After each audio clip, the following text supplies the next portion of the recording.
गंदा जी अलवर से। राधे राधे महाराज जी। महाराज जी, हम कहीं जन्म लेते हैं, जन्म के उपरांत कई संबंध एकदम परिवार जैसे हो जाते हैं, फिर विवाह के बाद एक परिवार मिल जाता है। क्या ये पूर्व से निर्धारित होता है, अर्थात इसको पूर्व जन्म बोले या प्रारब्ध? या पूर्व का जो हमारा कर्म संस्कार है वही प्रारब्ध बनकर हमको जन्म दिलाता है, वही हमको सारे संबंध दिलाता है पूर्व जन्म के। और इसके बाद धर्म से विपरीत जो व्यभिचार होता है वो नवीन कर्म होता है। जैसे हमारा पाणी ग्रहण संस्कार हुआ, हम अपने पति को प्राप्त हुए, अब इसके बाद हम पर पुरुष का, तो ये हमारा नवीन कर्म है, ये पाप कर्म है, ये हमारी दुर्गति कराएगा। इसी जन्म में अगले आएगा, फिर आगे आएगा। पतिवंचक परपति रति करई, रौरो नरक कल्प सत परई। 100 कल्प तक उसे रौरो नरक प्राप्त होता है, जो व्यभिचारिणी स्त्री होती है या व्यभिचारी पुरुष होता है। तो अगर हम पूर्व प्रारब्ध के अनुसार चलते रहें तो हमसे पाप कर्म नहीं होने पाएंगे, और नवीन पुरुषार्थ धर्म पूर्वक करते रहें तो हमारा संचित कर्म भस्म हो जाएगा, क्रियमाण निष्फल हो जाएगा, प्रारब्ध को भोगने की क्षमता आ जाएगी और इसी जन्म में हम मुक्त हो जाएंगे। महाराज जी, जो अंदर गलत करने के विचार आते हैं, या उनको काटना है, उनको क्रिया में नहीं परिणत होने देना, उनको विवेक के द्वारा काटना है। और ये काटने का बल आता है भजन से, इसलिए हम कहते हैं नाम जप करो। नाम जप के बिना इतनी हिम्मत नहीं कि गंदे विचारों को काट सके आप। वो क्रियान्वित हो ही जाएगा, क्रियान्वित हो जाएगा तो नया कर्म बन गया, उसको भोगना पड़ेगा। महाराज जी, प्रारब्ध प्रेरित नहीं करता? प्रारब्ध केवल प्रेरणा कर सकता है, क्रिया नहीं करवा सकता। प्राची, जो आगे जो हमारी जनरेशन आएगी जैसे, तो क्या वो भी प्रारब्ध है या पहले से तय है? हाँ, पहले से तय।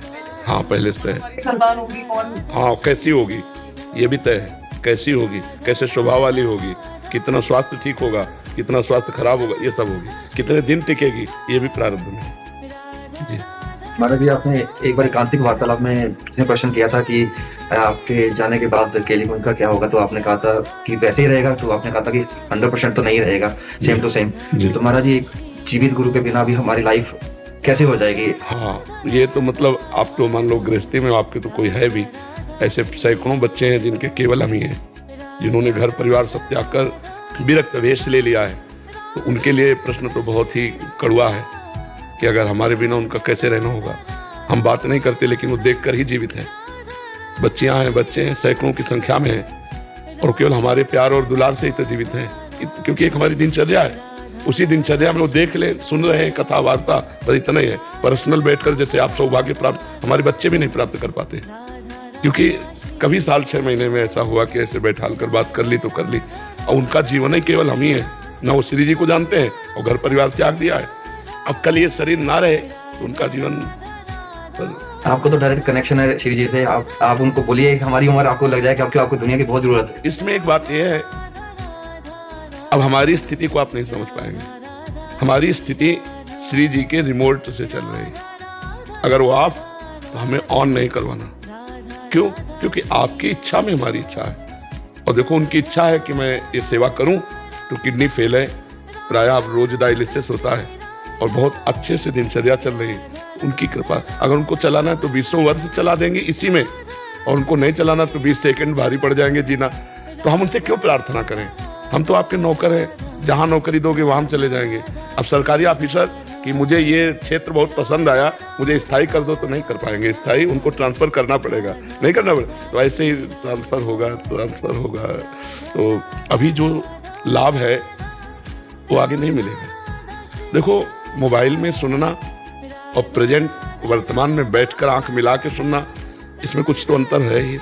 क्यों है? नहीं, हम आपसे प्यार से जो बात कर रहे हैं, आप हमारे सामने जो देख रहे हैं, इसमें जो आपके ऊपर प्रभाव पड़ रहा है वो कल हमारी अनुपस्थिति में मोबाइल से उतना नहीं पड़ेगा। तो प्रेजेंट में जो आज लाखों लोगों को आनंद प्राप्त हो रहा है, अब ये तो श्री जी जाने कितने दिन दिलवाना है, अब अपने बस की बात है। अच्छा, हम प्रार्थना क्यों करें? क्योंकि हम बिके हुए नौकर हैं। बिका हुआ नौकर जहां खड़ा कर दिया जाता है वहीं खड़ा रहेगा, उसकी रुचि नहीं है। अब हम जो कर रहे हैं हमारे बस की बात थोड़ी है कि वो करवा रहे हैं इसलिए हो रहा है। अगर वो बंद करवा दें तो अभी कल से बंद हो जाए, हमारी सामर्थ्य नहीं है। हमारी सामर्थ्य नहीं कि हम आपके प्रश्न के उत्तर दे सके। कक्षा 9 पढ़े, हम कहीं आचार्य डिग्री ये सब कुछ लिया नहीं जाके। शरीर अस्वस्थ है, किडनी फेल है दोनों, ये सब कुछ अलौकिक हो रहा है। तो उनको अगर आपको लाभ दिलाना है तो वो दिलवाती रहेंगी। कब तक? अभी है नहीं। देखो, भगवान भी अवतरित हुए श्री कृष्ण चंद्र जी, तो 125 वर्ष में अंतर ध्यान हुए। इस लोक का नाम मृत्यु लोक है। यहाँ जो भी जन्म लेगा उसको मरना पड़ेगा, उसको शरीर छोड़ना पड़ेगा। चाहे जितना आप चाहो पर वो भगवान का विधान होता है। जितने दिन जीना है उतने दिन जीना है, इसके बाद तो जब तक है तब तक लाभ ले लो।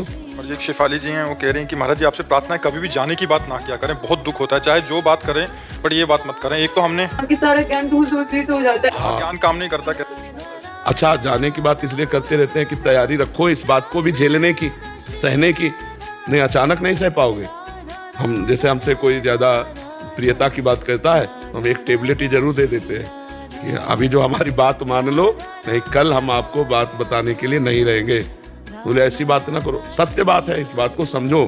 ट्रांसफर होगा, कागज तैयार हो चुका है, अब तिथि तारीख जब भर देंगे तो तुरंत ट्रांसफर हो जाएगा। ये शरीर छूटेगा, दूसरा शरीर मिलेगा, श्री जी की सेवा में पहुंच जाएंगे। तो ये भी उन्हीं की सेवा हो रही, वहां भी उन्हीं की सेवा होगी।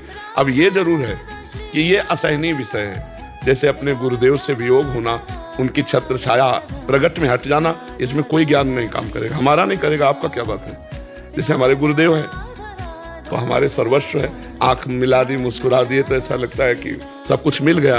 अब वो पता चले वो अंतर ध्यान हो गए तो जीवन का मतलब अस्तित्व ही किस बात का रह गया, उन्हीं से हम हैं। आज मैं ब्रजवासी हूँ, मैं पहले भी आया था आपके पास में, तो मन संतुष्ट नहीं रहता था मेरा। तो आपने बोला था कि श्री जी का चिंतन किया करो तो बड़ा आनंद आता है। आपने बोला था कि मेरे को बताइएगा जब आप आएंगे। जी जी। तो मेरा एक प्रश्न है महाराज जी कि सत्य और असत्य, सत्य तो जीतता है और असत्य धीमी गति, सत्य धीमी गति से क्यों चलता है? हाँ, सत्य धीमी गति से इसलिए चलता है कि वो बहुत काल तक चलता है, और असत्य एकदम फास्ट इसलिए चलता है कि उसको फ्यूज होना है, उसको नष्ट होना है, इसलिए उसकी गति ही रखी गई। धीमी गति से चलेगा और क्रम बाई क्रम उन्नति को प्राप्त होता चला जाएगा, वो उसकी उन्नति स्थायी होगी। और जो असत्य होगा फटाफट उन्नति को प्राप्त होगा, क्योंकि उसका नाश होना है, उसका पतन होना है। सिद्धांत है, मतलब जो अपनी औकात भर जलेगा ना वो फ्यूज नहीं होगा, औकात से ज्यादा होगा तो फ्यूज हो जाएगा। हाँ, ये सिस्टम है, ये सिस्टम है। तो अधर्मी पुरुष पापाचरण करने वाला, उसके जो पुण्य है उसके फटाफट पुण्य नष्ट कराए जाते हैं, क्योंकि उसको दंड देना है। तो जहां उसके पुण्य लगे वो पाप कर रहा है तो उसको लाभ पे लाभ प्राप्त होता चला जाता है, और वो पाप में और रति करता है। और जहां उसके पुण्य नष्ट हुए, पूर्व का पाप लगा और वर्तमान का पाप संयोग हुआ, ब्लास्ट हो गया, बिल्कुल धज्जियां उड़ जाएंगी, किसी काम का नहीं रहेगा। और जो पुण्यात्मा पुरुष होता है उसको पहले पाप उगाया जाता है, ये सिस्टम है। जैसे महाराज इंद्र बहुत पुण्यात्मा थे तो उनको पहले पाप का दंड मिला, गिरगिट बन गए, इसके बाद दिव्य लोकों की प्राप्ति हुई। तो पापात्मा पुरुष को पुण्य भुगाया जाता है, क्योंकि जल्दी पुण्य नष्ट होता है उसको दंड दिया जाएगा ना, नहीं तो पुण्य बाधा पहुंचा देगा दंड देने में। और जो पुण्यात्मा पुरुष होता है उसके सुख में बाधा पहुंचाने वाला पाप कर्म जमा है तो उसको पाप कर्म का हिसाब दे दिया जाता है, क्योंकि उसे महान सुख देना है, तो ये पाप कर्म बाधा ना पहुंचाए। तो जब वो पुण्य करता है तो पाप कर्म उसके बार बार विक्षेप पहुंचाता है, बार बार उसको नीचा दिखाता है, और वो पापात्मा वो बार बार पुण्य उसको उत्थान में ले जाता है। तो इसी क्रम को आध्यात्मिक भाव से न जानने के कारण लोग पाप का अनुसरण करने लगते हैं। तो ये बात समझनी चाहिए कि पुण्यात्मा पुरुष का पाप कर्म जल्दी नष्ट करने के कारण जब वो पुण्य कर्म सही करेगा तो उसके साथ पाप कर्म भेज दिया जाएगा, क्योंकि पाप कर्म उसका नष्ट हो जाए, जिससे पूर्व का पुण्य और वर्तमान का पुण्य दोनों मिलकर वो महासुखी हो जाएगा। महाराज जी वृंदावन आते हैं तब मन लगता है, और फिर जाते हैं तो एक माह तक वही राधे रानी राधे रानी राधे रानी 15-20 दिन रट रहता है, फिर धीरे धीरे बैटरी डिस्चार्ज हो जाती है। तो देखो, एक छोटे से मोबाइल की भी बैटरी चार्ज करनी होती है, तो आ जाया करो, जब डिस्चार्ज हो जाएगा तो वृंदावन में चार्जिंग करवा ले गए। राज जी काशी क्षेत्र से हैं और ध्यान करते ध्यान लगता नहीं, लगता है कभी कभी तो लगता है, कभी भटकता है। हमें लगता है कि जो ध्यान के द्वारा भगवत प्राप्ति वो सतयुग में थी, यज्ञ के द्वारा त्रेता में थी, पूजा के द्वारा द्वापर में थी, और कलयुग में केवल भगवान नाम जप और नाम कीर्तन से। कृतयुगे ध्यायते विष्णु, त्रेतायाम यजते मखई, द्वापरे परिचर्यायाम कलो तद्धर कीर्तनात्। भगवान का नाम जप करो यार, नाम का ध्यान करो और नाम जप करो। जैसे राधा, तो राधा आंखों के सामने लिखा, अब इसी का हम ध्यान कर रहे, राधा राधा राधा, पक्की भगवत प्राप्ति। कलयुग केवल नाम आधारा, सुमिर सुमिर नर उतरे पारा। और इसी का ध्यान करोगे, फिर इस जगह जब रूप आएगा तो स्वाभाविक ध्यान होने लगेगा। नाम जब करते हैं तो फिर ये गुरु मंत्र पहले लेना पड़ेगा या हम निरंतर इसको जब? अब जब हम राधा कह रहे हैं तो ये मंत्र नहीं है क्या, तो परा विद्या है, मान लो ना। गुरु मंत्र का मतलब काने में देने से थोड़ी होता है, जिस संत की जो बात हम मान ली गुरु मंत्र हो गया। अरे राधा राधा और राधा कृष्ण दोनों का सेम ही मतलब है। हाँ, अरे वो एक ही है, रसो या परमानंद एक युद्धा सदा। राधा कोई कृष्ण राधा बने, राधा ही कृष्ण, कृष्ण ही राधा है, कोई अंतराय नहीं। गीतांजलि जी, जय श्री राधे महाराज जी। महाराज जी, मुझे लगाव बहुत जल्दी हो जाता है, जिससे जीवन में पीड़ा भी होती है, और जिस चीज से खुश होती हूँ वो क्षण भर दूर हो जाती है। तो महाराज जी, ये लगाव को अलगाव में कैसे परिवर्तित करें? उसी को शास्त्रीय भाषा में राग कहते हैं। शास्त्रीय भाषा में जिसे तुम सहज भाषा में लगाव कहती हो, उसे शास्त्रीय भाषा में राग कहते हैं, और जिसे तुम अलगाव कहते हो उसे वैराग्य कहते हैं। तो जो हमारा किसी वस्तु, व्यक्ति, स्थान में प्रिय भाव से राग हो जाता है, वही हमारे बंधन का कारण बनता है। तो वैराग्य के लिए सबसे पहले हमको नाम जप करना होगा, क्योंकि अंतःकरण जब हमारा पवित्र होगा तो ये चिपकावपन, लगावपन, रागात्मक वृत्ति, इसका नाश हो जाता है। जब अपवित्र हृदय होता है तो छोटी छोटी वस्तुओं में राग कर लेता है, व्यक्तियों में राग कर लेता है, और जब पवित्र हृदय होता है तो भगवान के सिवा कहीं उसका राग नहीं होता। मान लो आपसे व्यवहार करेगा तो आप में भगवान देखकर बात करेगा, उसका शरीर से कोई लगाव नहीं होगा, उसको बाहरी मायाकृत से लगाव नहीं होगा, और पूरा कार्य वैसे ही होगा जैसे एक संसारी आदमी करता है। जैसे चक्रवर्ती सम्राट महाभागवत श्री अम्बरीश जी महाराज सम्राट है, रानियां है, पूरा प्रजा है, पर वो भगवान की सेवा में निमग्न रहते हैं, किसी से कोई उनका लगाव नहीं, भगवान के सिवा किसी से लगाव नहीं। जैसे मीरा जी, उनका भी ब्याह हुआ, राणा जी के साथ हुआ, पूरा परिवार है, लेकिन लगाव कहीं नहीं है। मेरे तो गिरधर गोपाल दूसरो न कोई, जाके सिर मोर मुकुट मेरो पति सोई। भगवान के सिवा किसी से लगाव न रहना, ये पवित्र हृदय का लक्षण है। और जरा जरा सी वस्तु, व्यक्ति, स्थान में लगाव हो जाना, ये अपवित्र हृदय का लक्षण है। तो सबसे परम पवित्र कर मंगलानाम मंगलेभ्योऽपि पावनेभ्योऽपि पावनम, हरे नाम, जो भगवान का नाम है, मंगल का भी मंगल करने वाला, पावन को भी पावन करने वाला है। इसलिए जो नाम आपको प्रिय हो या जो संत गुरुदेव से प्राप्त हो, उसे खूब नाम जप करो, पवित्र आचरण रखो, तो हृदय पवित्र होगा, लगाव कम होता चला जाए, अच्छा ही नहीं लगेगा। एक स्थिति आती है फिर अच्छा नहीं लगेगा। जैसे मल से कोई लगाव होता है क्या? हम उपेक्षा पूर्वक उसका त्याग करते हैं। जैसे वमन से कोई लगाव होता है क्या? बिल्कुल लगाव नहीं हुआ। तो शास्त्रों में आया है कि संतों ने संसार के भोगों को मलवत त्याग दिया, बमनवत त्याग दिया। रमा विलास राम अनुरागी, तजत बमन जिम जन बड़भागी।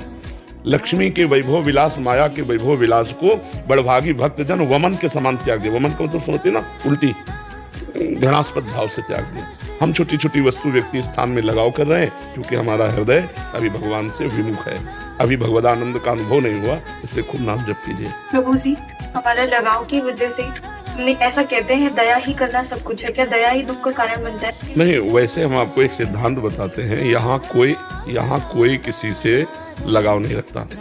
हमारी बात समझ, संपत्ति, रूप, अपना कोई स्वार्थ, अपनी कोई कामना की पूर्ति, और जिस दिन आपसे अच्छा कोई मिल गया तो आपको छोड़ देगा, उससे अच्छा मिल गया वो तीसरे को पकड़ लेगा। ये संसार का नियम है ऐसा।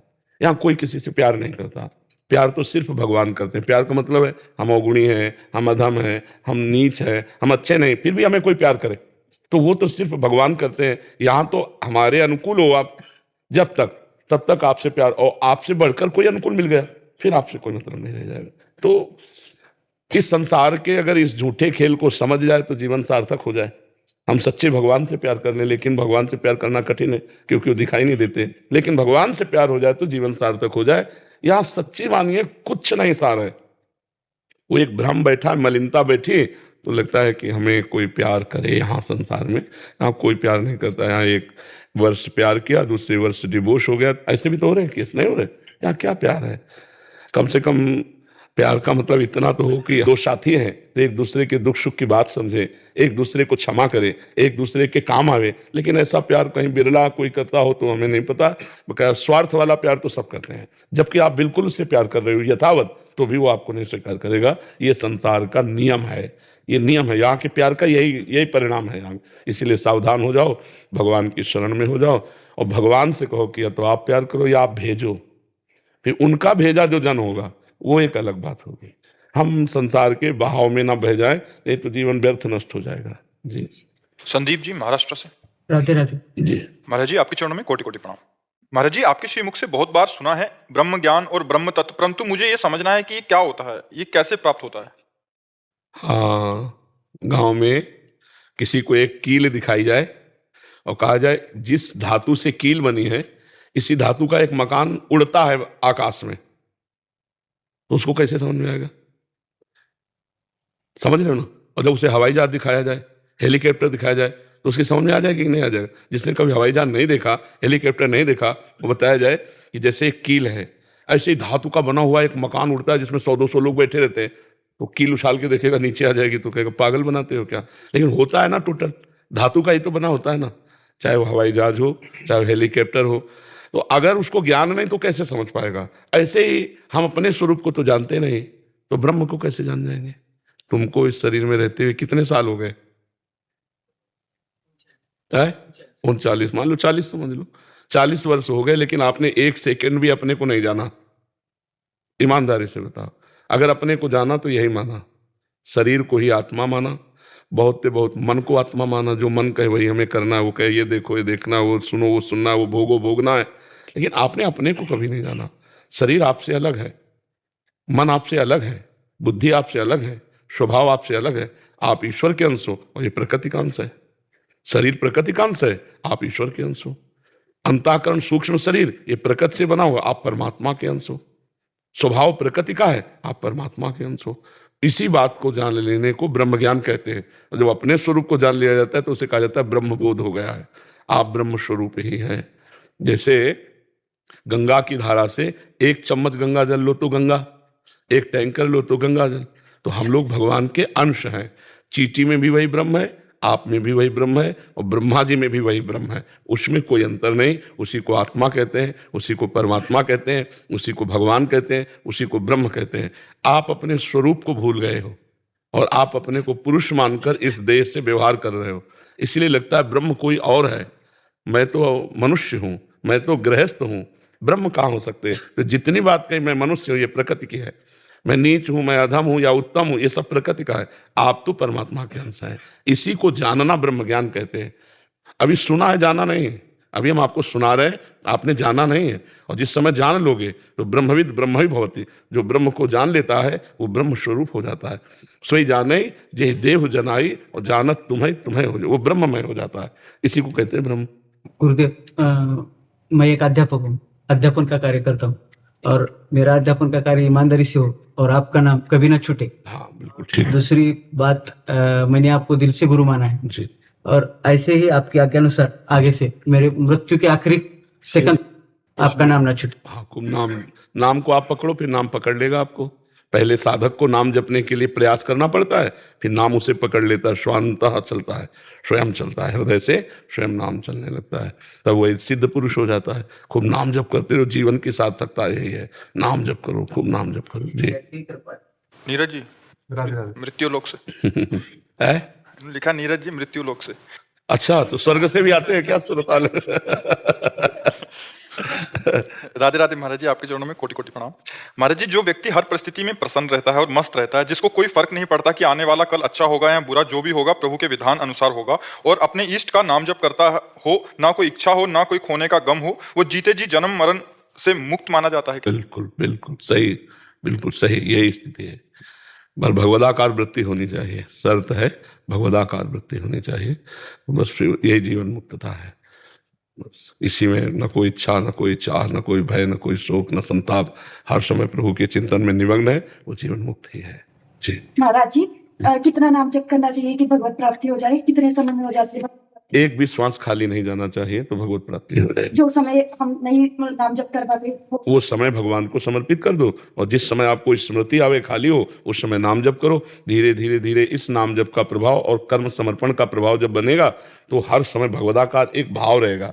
जैसे आप अपने स्त्री शरीर का ध्यान नहीं करती हो, लेकिन भाव में आपके भर गया है मैं स्त्री हूं, तो स्वप्न में भी आपको कभी भ्रम नहीं होगा कि मैं पुरुष हूं क्या, क्योंकि भाव भर गया ना। तो ऐसे भगवत भाव होता है, प्रभु का एक दिमाग में भाव भर जाता है, तो वो भजन करे ना करे वो हर समय प्रभु में ही रहता है, उसी को भगवत प्राप्ति होती है। जो भगवत भाव युक्त है वही भगवत प्राप्त होता है। अगर मैं राम जी का नाम जप करती हूँ तो आप मुझे अपना शिष्य बना सकते हो? शिष्य नहीं बनाते, हम मित्र बनाते हैं। नहीं, हम जैसे भगवत मार्ग में चल रहे हैं तो आप भी चलो, आप भी चलो, आप भी चलो। शिष्य और गुरु भाव तुम्हारा होगा। हम अगर अपने को गुरु मानेंगे तो हम अपनी स्थिति से गिर जाएंगे। आप अपने को शिष्य मान रहे हो इसलिए आप में महानता है, क्योंकि आप छोटा मान रहे हो। हम अपने को यदि बड़ा मानेंगे तो हम गिर जाएंगे। तो हम क्या करते हैं, हम समान मानते हैं। आप हमारे दोस्त बनो और भगवत मार्ग में चल दो। हमारे ही प्रभु के सब नाम हैं। आपको राम नाम प्रिय है तो राम राम जपो, समझ रहे ना। आपको राधा नाम प्रिय तो राधा राधा जपो, है तो मेरे ही प्रभु के नाम तो आप जपो। ठीक है महाराज जी, जैसे राधा राधा राधा राधा ड्यूटी में करते हैं जी जी और जैसे दूध अच्छा लेने के लिए जैसे जो प्रक्रिया बताई जी वो प्रक्रिया कभी कभी जैसे छूट जाती है, कभी कभी जी कोई विशेष आप डाल गई मान लो कोई, हाँ हाँ जी। तो वो प्रक्रिया उसमें नहीं हो पाई पर राधा नाम करते रहे। चल रहा तो कोई फर्क नहीं पड़ेगा, कोई फर्क नहीं पड़ेगा, आप चिंता मत करो, क्योंकि आपकी ड्यूटी ऐसी है, कभी कहाँ तैनात कर दिया गया, कभी कौन सा कार्य आ गया, तो आप उसकी चिंता मत करो। अगर वो लोप हो जाता है जो आपकी दिनचर्या है और आपका नाम चल रहा है, आप अपनी भारतीय सेवा में हो, वो पूजा हो रही है आपकी, उसकी चिंता मत। नाम महाराज जी कोशिश करते हैं कि नाम न चाहिए, बहुत बहुत बहुत सुंदर, आशीर्वाद चाहिए आपसे, मैं इसलिए नाम का बस फिर तो जीवन निहाल हो जाएगा भैया। अगर नाम चल रहा है तो जीवन निहाल हो जाएगा। हाँ, श्वासा श्वासा नाम चले तो दुविधा रहा है न कोई, निश्चित भगवत प्राप्ति हो जाएगी। और जितना जप लियो वो भगवान की बैंक में जमा हो चुका है, वो तुम्हारा मंगल करने के लिए पर्याप्त है। आप चलते रहो, खूब नाम जप कमा लो, और इस सारी सेवा तो हो ही रही है, लक्ष्य भी आपका पूर्ण हो रहा है। बहुत बढ़िया। शिखा जी पंजाब से। राधे राधे महाराज जी। महाराज जी आपके चरणों में कोटि कोटि प्रणाम। महाराज जी जैसे कि आपने बताया कि वैकुंठ में दिव्य शरीर मिलता है, तो दिव्य शरीर क्या होता है? क्या वो हर समय परमात्मा की भक्ति में लीन रहता है? और परमात्मा स्वरूप होता है। जैसे आप स्त्री शरीर में हो तो आपको हर समय स्त्री शरीर का गर्व और भान रहता है, ऐसे ही परमात्मा स्वरूप मिलता है। जैसे अभी यह है पंचभूतों का शरीर, एक पंचभूतों का शरीर, और एक जब आप सोती हो स्वप्न देखती हो तो स्वाप्निक शरीर, एक नरक में जाओ तो यातना दे, देवलोक को जाओ तो देह देव, इन सबसे अलग है वो सच्चिदानंद। जैसे हमारी आत्मा है वैसे आत्मस्वरूप देह की रचना होती है, चिदानंद में देह की रचना होती है। तब हम भगवान के समीप भगवान की सेवा, चवर करना, पंखा डुलाना, उनसे बातचीत करना, उनको भोग पवाना, उनके साथ खेलना हंसना, भगवान के साथ खेलना हंसना। जैसे देखो अभी हम तुम सब कोई एक हो जाए और हंसे खेलें, आपसे बैठे आपके साथ खाएं पिए कूदे, आपको कैसा लगेगा? ऐसा लगे ना कि यार जीवन का लाभ मिल गया। जिनके लिए हम 2 मिनट बैठ करके कितना प्रयास किया होगा, तब आप यहाँ बैठे और उन्हीं से हम 24 घंटे हंसे खेले बात करें, वो हमारे साथ रहे, वो हमारे हाथ में हाथ मिला के चले, कितना रहे। ऐसे ही हम जिनके लिए जीवन भर भजन करते हैं, उन भगवान की जब प्राप्ति होती है, नव किशोर अवस्था उनकी, प्रियाजू लालजू, और उनके साथ हम खेल रहे हैं वृंदावन में, उन्हीं के साथ खा रहे हैं, वहाँ मरना नहीं, शुगर नहीं होना, ब्लड प्रेशर नहीं होना, किडनी फेल नहीं होना, सच्चिदानंद शरीर, कभी मरना नहीं है, कभी बिछुड़ना नहीं। तो ऐसा जब प्यार होता है प्रभु से तो वो दिव्य देह से होता है। वो दिव्य देह भगवान प्रदान करते हैं और वो हमें मिलेगी यदि हम नाम जप कर रहे हैं भगवान की शरण में, तो परिणाम मिलेगा। जैसे ये पोशाक है, ये है पांच भौतिक पोशाक, बहुत घटिया पोशाक है।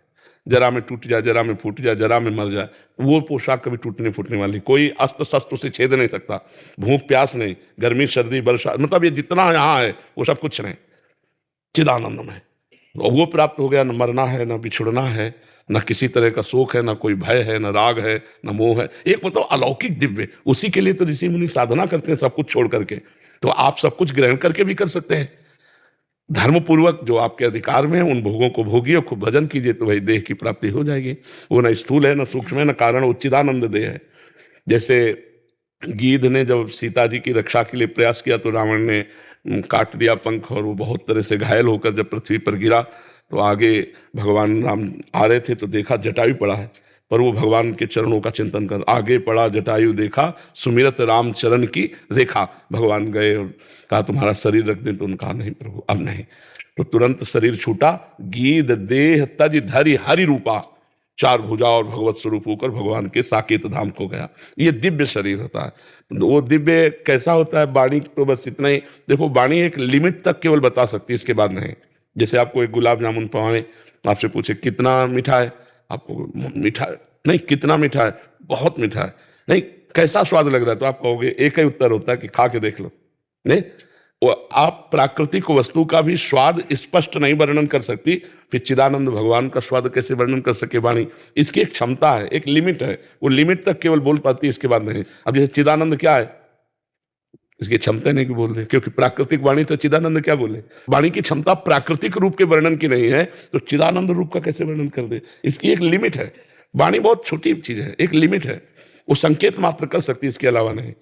इसके अलावा अनुभव गम में भजे जय संता, जो अनुभव में आता है वही दिव्य भाव है। वो दिव्य वाणी में नहीं आ सकता, वो अनुभव में आता है। वो सख्य भाव होता है। जो भाव करो भगवान से, भगवान मेरे पति हैं, भगवान मेरे पुत्र हैं, भगवान मेरे शिष्य हैं, भगवान मेरे मित्र हैं, भगवान मेरे प्रीतम हैं, जो भाव करो भगवान सब भाव स्वीकार करने वाले हैं जी। सौरभ राजपूत जी आगरा से। राधे राधे। राधे राधे महाराज जी। महाराज जी, ऐसा भाव कैसे आए जब हम किसी व्यक्ति विशेष और भोग को देखकर आकर्षित ना हो और चिंतन भोगों से हटकर केवल और केवल प्रभु का ही रहे? नाम किसका प्रश्न है? जितना नाम जप करोगे उतना ही हृदय निर्विकार होता है। निर्विकार पवित्र हृदय कहीं आसक्त नहीं होता। मलिन और विकारी हृदय छोटी छोटी गंदी बातों में, छोटी छोटी वस्तु, व्यक्ति, स्थान में वो आसक्त हो जाता है। जितना मलिनता होगी उतनी आसक्ति बढ़ेगी जगत में, और जितने निर्मलता होगी उतनी निर्विकारता बढ़ेगी, आसक्ति रहित जीवन होगा। ये सब भजन से होता है। विनिश्चितम बदामि तेन अन्यथा वचांस में हरिम भजन्ति ये नरा भवसागर तरन्ति ते। ये निश्चित बात तुम्हें बता रहा हूं कि बिना भजन के संसार समुद्र से तरा नहीं जा सकता। बारी मथे घृत होए बरु सिकताते बरु तेल, बिनु हरि भजन न भव तरी या सिद्धांत पेल। तो भव तरने का तात्पर्य आसक्ति रहित हो जाना। कोई इच्छा नहीं है, किसी भी संग का कोई रंग नहीं चढ़ेगा, चाहे भोग सामने हो रहा हो तो भी अपने अंदर निर्विकारता रहे। ऐसी स्थिति भजन से प्राप्त होगी, दूसरे किसी से नहीं। खूब नाम जप करो, जो भगवान का नाम आपको प्रिय हो उस नाम को खूब जप करो। जप करते हो? हाँ, खूब जपो, मतलब डट के जपो, तब काम करेगा। हमारा हृदय जब इस नाम की गूंज से भर जाए, ऐसे करो तो कान में तुम्हें राम राम राम राम, तब जाकर काम बनेगा। जब अतिशय रगड़ करो तो दो लकड़ियों के घर्षण से अग्नि पैदा हो जाती है, नहीं पैदा हो जाती। अरण्य मंथन उसे ही कहते हैं। जब हमारी जबान और राम नाम का घर्षण होगा तो माया भस्म हो जाएगी, ज्ञानाग्नि प्रकट हो जाएगी, सब निर्विकारता आ जाएगी। पर ब्रह्मचर्य, नाम जप, पवित्र आहार, सद्व्यवहार, ये होना चाहिए। अगर हमारा व्यवहार गलत है तो नाम जप का प्रभाव नहीं बन पाएगा। हम व्यभिचारी है तो नाम जप का प्रभाव नहीं बन पाएगा। हमारा आहार गलत है तो नाम जप में रुचि नहीं हो पाएगी। हमारा व्यवहार शुद्ध हो, आहार शुद्ध हो, आचरण शुद्ध हो, नाम जप करो, अभी निर्विकारता आने लगेगी। पर डट के करो लंबे समय तक। सातु दीर्घकाल निरंतर सत्कार सेवितो दृढ़ भूमि। लंबे समय तक आदर पूर्वक खूब नाम जप किया जाए तो दृढ़ भूमि, हृदय में दृढ़ता आ जाएगी। ऐसे जैसे मल के प्रति कोई आकर्षण होता है क्या? मल के प्रति किसी का आकर्षण होता है तो मलमूत्र के द्वारों पर आकर्षण क्यों हो रहा है? मलिनता, हृदय की मलिनता। और है क्या? क्या है? दुर्गंध युक्त घृणित पदार्थों को फेंकने वाले द्वार हैं, मलमूत्र के द्वार ही तो है शरीर में। कौन सी बात है? एक चमड़ी का ऊपर से ढका हुआ खेल है? नहीं, सब गंदगी भरी हुई है। इस पर आकर्षण अज्ञानता और मलिनता के कारण होता है। अगर हमारे अंदर शुद्ध ज्ञान आ जाए, बिल्कुल कोई आकर्षण नहीं होगा। तो हम निरपराध रहें, हमारे द्वारा कोई पापाचरण न हो, हम अच्छा पवित्र भोजन भगवान को अर्पित करके करें, कोई नशा न करें, दूसरे के साथ असत व्यवहार न करें, दूसरे को पीड़ा देने वाले वाक्य न बोले, दूसरे को पीड़ा देने वाली शरीर से क्रियाएं न करें। बस आनंद आ जाएगा। देखोगे आप आध्यात्म की चढ़ाई पर चढ़ने लगे। समझ पाए? हरनीत सिंह जी, राधे राधे। महाराज जी, महाराज जी, जपे हुए नाम की संभाल कैसे करें? जिंदगी में ऐसी परिस्थितियां आती हैं कि कोई प्रियजन या पारिवारिक जन किसी शारीरिक रोग या आर्थिक तंगी में आ जाता है तो उनके लिए प्रार्थना करना अनिवार्य हो जाता है। अपने लिए भी कभी प्रार्थना करनी पड़ती है। महाराज जी, ऐसे में कब प्रार्थना करें? प्रार्थना और नाम जब सुरक्षित है, दोनों अलग अलग बातें हैं। नाम को दे के बात करना तो आप खुद दे रहे हैं, और प्रार्थना करना ये हमारा संबंध है प्रभु से। हमारे मालिक हैं, हमारे स्वामी हैं, हमारी जो आवश्यकता है उनसे प्रार्थना कर सकते हैं। प्रभु अपने लिए या किसी दूसरे के लिए। प्रार्थना में नाम जप खर्चा नहीं होता, समझ रहे? और मैं इतना नाम जप किया और इनको देता हूं और ये ठीक हो जाए, अब इसका प्रभाव हो जाएगा। पर आपके पास नाम जप नहीं रहा, वो उनको दे दिया आपने, अब उसको देने का जो मंगल लाभ होगा वो आपको होगा। तो अपने लोग क्या करते हैं कि पहले नाम जप को सरकारी बैंक में जमा कर देते हैं, भगवान के अर्पित कर देते हैं। उस परमेश्वर को जो नाम जप किया तो हमारा वो भगवान के लॉकर में जमा हो गया। अब हमें कोई भी समस्या, कोई भी कार्य है तो भगवान से प्रार्थना करते हैं। प्रार्थना करते हैं नाम दे के नहीं, दैन्यता पूर्वक कि प्रभु ये संकट आया आप निवृत्त कर दो, प्रभु इनको बहुत समस्या है आप निवृत्त कर दो। तो हम भक्त हैं भगवान के, तो हमारी प्रार्थना जब सुन ली जाएगी तो उसका कष्ट निवृत्त हो जाएगा, हमारा भजन भी सुरक्षित बना रहेगा। तो हम हर घंटे हर मिनट जो भजन करते हैं वो भगवान को समर्पित करते रहें। जो भगवान का नाम जप करते हो उन्हीं भगवान को क्या कहना पड़ेगा कि मैं अंदर से कि हे भगवान, ये 2 घंटे जो नाम जप किया वो आपको समर्पित करता हूँ। वो भगवान की बैंक में गया। जब हम किसी को कि अभी 2 घंटे जो नाम जप किया इसके फलस्वरूप ये ठीक हो जाए, तो अगर उसको 50 घंटे नाम जप की जरूरत है तो ठीक नहीं होगा, आपको और करते रहना होगा। और जब वो 50 घंटे उसका हो जाएगा वो ठीक हो जाएगा। तो अगर हमने अपने नाम को भगवान के बैंक में जमा कर दिया तदीयम वस्तु गोविंदम तुभ्यमेव समर्पे। हे भगवान, आपकी कृपा से जो भजन हुआ ये मैं आपको समर्पित करता हूँ। अब इसके बाद इनके लिए या अपने लिए जो प्रार्थना करनी, प्रभु हमें अमुक समस्या है, अगर आप कृपा करो इसे ठीक कर दो तो हमारा भजन सुरक्षित रखा हुआ है, हमारी प्रार्थना से वो ठीक हो गया।